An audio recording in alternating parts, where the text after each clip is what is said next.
Ketika Nabi Ibrahim alaihissalam hendak pergi, Siti Hajar mencoba menahannya dan berkata, "Wahai Ibrahim, kemana engkau hendak pergi? Apakah engkau akan meninggalkan kami di sini tanpa bekal untuk kebutuhan kami?" Nabi Ibrahim tidak menjawab dan tetap beranjak pergi.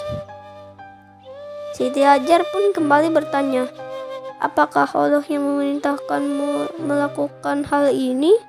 Nabi Ibrahim pun menjawab, "Ya, Allah lah yang memerintahkanku." Siti Hajar pun kembali berkata, "Kalau begitu, Allah tidak akan membiarkan kami."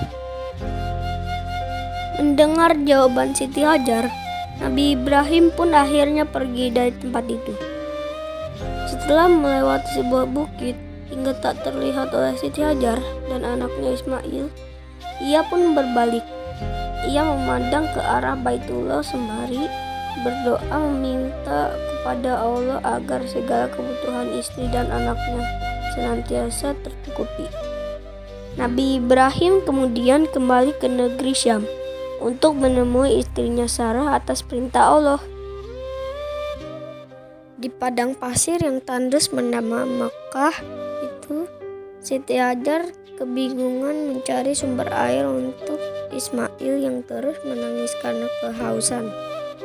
Maka berlarilah Siti Hajar ke sana kemari tanpa arah tujuan. Berkali-kali ia pulang pergi antara bukit Safa dan Marwah, tetapi tidak didapat setetes air pun. Tiba-tiba Siti Hajar mendengar suara yang memerintahkan agar Ismail diletakkan di sebuah tempat. Maka diletakkanlah Ismail di tempat sesuai perintah yang ia dengar. Dengan izin Allah Subhanahu wa Ta'ala, kaki bayi Ismail tempat itu seketika muncul mata air dari dalam pasir dengan derasnya.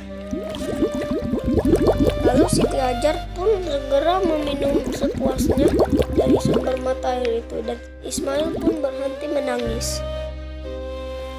Tak lama kemudian, mata air itu makin melimpah. Jibril pun berkata kepada air itu, "Jam-jam," yang berarti berkumpullah.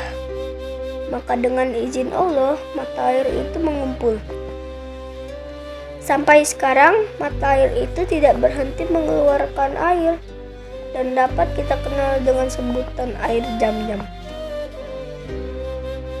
Peristiwa berlari-larinya Siti Hajar antara bukit Safa dan Marwah dalam mencari sumber air akhirnya dijadikan salah satu rukun haji yang dinamakan sya'i. Para muslim yang menjalankan ibadah haji diwajibkan berlarian kecil sebanyak 7 kali antara kedua tempat itu.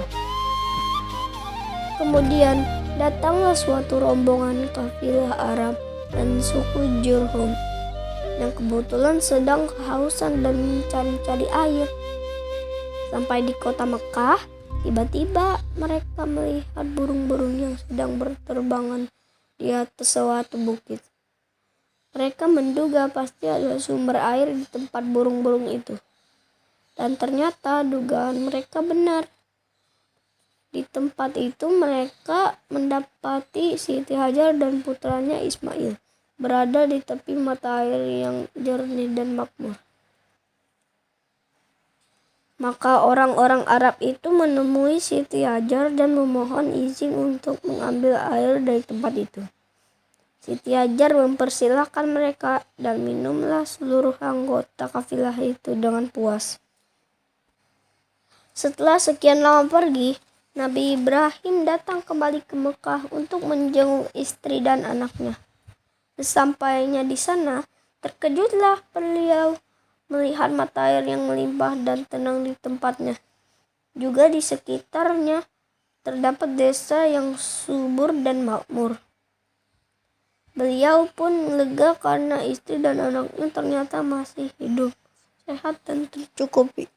Siti Hajar lalu menceritakan semua kejadian yang pernah ia alami kepada suaminya.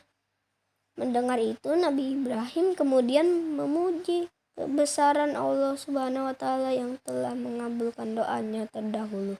agar istri dan anaknya itu serba tercukupi kebutuhan hidupnya.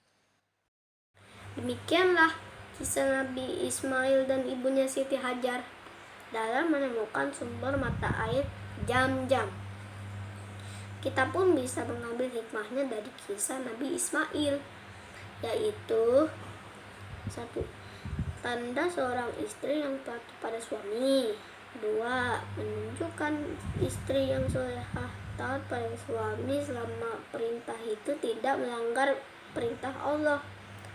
Yang ketiga, istri yang baik adalah yang punya sifat tawakal dan berserah diri kepada Allah.